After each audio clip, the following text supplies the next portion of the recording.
새 다짐으로 뭔가 야심차게 시작했는데 얼마나 오래 가셨나요? 오늘 분석에서는요, 왜 우리가 무언가를 꾸준히 하는 게 그렇게 힘든지, 그리고 그 해답이 어쩌면 아주 의외의 곳에 숨어 있을 수 있다는 사실을 깊숙이 한번 파헤쳐 보겠습니다. 바로 이 질문. 이거 정말 우리 모두의 오랜 숙제 아닌가요? 연초에는 막 의지가 불타오르다가도 금방 식어버리고 또다시 작심삼일을 반복하잖아요. 헬스, 악기 배우기, 외국어 공부. 다들 시작은 거창했는데 끝은 좀 흐지부지했던 경험 한 번쯤은 있으시죠? 네, 정말 익숙한 풍경이죠. 처음에 그 설렘이 사라지고 나면 바쁜 일상 속에서 취미는 어느새 저 뒷전으로 밀려나 있기 마련이거든요. 도대체 왜 우리의 결심은 이렇게 쉽게 무너지는 걸까요? 그런데 만약에 말이죠, 그 해답이 더 노력해, 나 의지를 불태워 같은 게 아니라 전혀 다른 곳에 있다면 어떨까요? 바로 재미입니다. 우리가 보통 좀 가볍게 생각하는 이 재미가 사실은 끈기를 만드는 가장 강력하고 또 과학적인 도구일 수 있다는 거죠. 그래서 제가 오늘 아주 흥미로운 연구를 하나 가져왔습니다. 바로 이 재미와 끈기의 관계를 과학적으로 파헤친 한 한국 석사 논문인데요. 재밌는 건 이 연구가 검도라는 아주 까다롭고 힘든 운동을 통해서 그 비밀을 찾아냈다는 점입니다. 검도, 다들 아시겠지만 굉장히 엄격한 규율이랑 반복적인 수련을 해야 하거든요. 그래서 사실 중간에 포기하는 사람도 정말 많아요. 바로 이 점 때문에 사람들이 왜 어떤 활동을 그만두고 또 계속하게 되는지를 연구하기에 아주 완벽한 대상이 된 겁니다. 그러니까 이 논문이 던진 질문은 사실 되게 단순하면서도 핵심을 찌릅니다. 재미라는 이 주관적인 감정을 과연 객관적인 데이터로 잴 수 있을까? 그리고 그 재미가 정말로 사람들을 포기하지 않게 만드는 힘이랑 직접적인 관계가 있을까 하는 거였죠.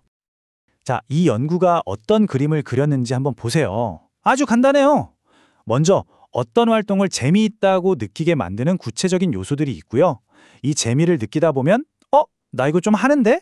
하는 자신감이 생기죠. 이걸 좀 어려운 말로 자기 효능감이라고 하는데요. 그리고 이렇게 강해진 믿음이 결국 그 활동을 꾸준히 하게 만드는 진짜 엔진이 된다는 가설입니다. 자, 이제 각 단계를 자세히 뜯어보죠.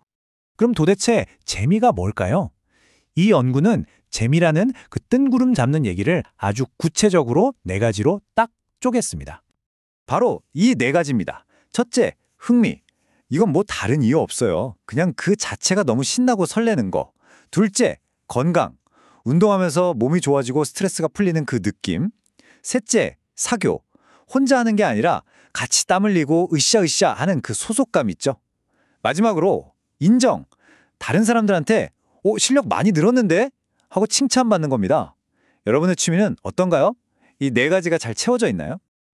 자, 그럼 이 4가지 재미 요소가 구체적으로 어떻게 우리의 끈기에 영향을 미치는지 이제 데이터를 통해 직접 확인해 보겠습니다. 여기서부터가 진짜 하이라이트입니다. 연구 결과 정말 놀랍게도요. 나 이거 계속 잘 해낼 수 있을 것 같아 하는 이 자신감을 만드는데 가장 큰 영향을 미친 건 다른 무엇도 아니었어요. 바로 순수한 흥미였습니다. 그냥 그 활동 자체가 즐겁다는 느낌, 이게 자신감의 가장 큰 원천이었던 거죠. 좋아요. 재미가 자신감을 준다는 건 알겠어요. 근데 그게 어떻게 실제로 도장에 나가는 행동으로 이어질까요? 여기서 이 연구가 한 걸음 더 깊이 들어갑니다. 끈기라는 걸 그냥 하나로 퉁치지 않고 2단계로 나눠서 본 거예요. 막 시작해서 습관을 만드는 초기 단계랑 그 습관을 몇 년씩 이어가는 장기 단계는 분명 다를 거 아니에요. 바로 그 점을 파고든 거죠. 초기 단계는 말 그대로 습관 형성입니다. 운동을 내 삶의 자연스러운 일부, 루틴으로 만드는 거죠. 그리고 그 습관이 몸에 밴 후에는 장기적 동기부여 단계로 넘어가요.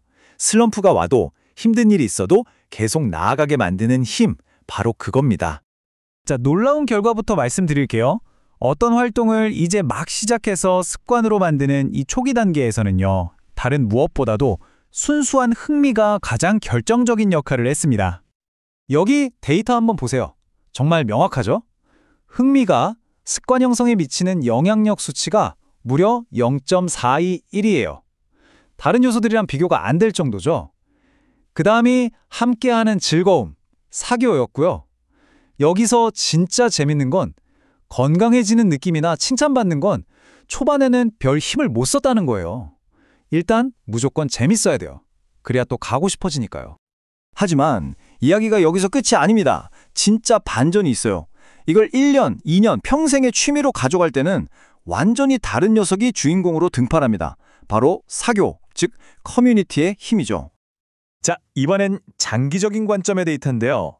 와, 판이 완전히 뒤집혔죠? 이번에는 사교 요인의 영향력 수치가 0.40으로 가장 높게 나타났습니다. 흥미도 물론 중요하긴 한데 그 영향력이 초기 단계의 거의 절반으로 뚝 떨어졌어요. 이게 뭘 의미하겠어요?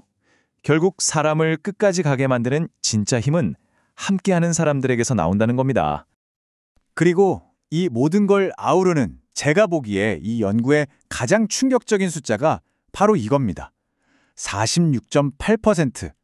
이게 무슨 뜻이냐면요. 우리가 뭔가를 포기하지 않고 계속하게 만드는 힘의 거의 절반이 우리의 무슨 대단한 의지력이 아니라 바로 이 네 가지 재미 요소에서 온다는 거예요. 이거 정말 대단하지 않나요? 자, 지금까지 검도 연구를 통해 재미의 과학을 파헤쳐 봤는데요. 그럼 이제 가장 중요한 것, 이 원리를 어떻게 우리 삶에 써먹을 수 있을지 그 얘기를 해보겠습니다.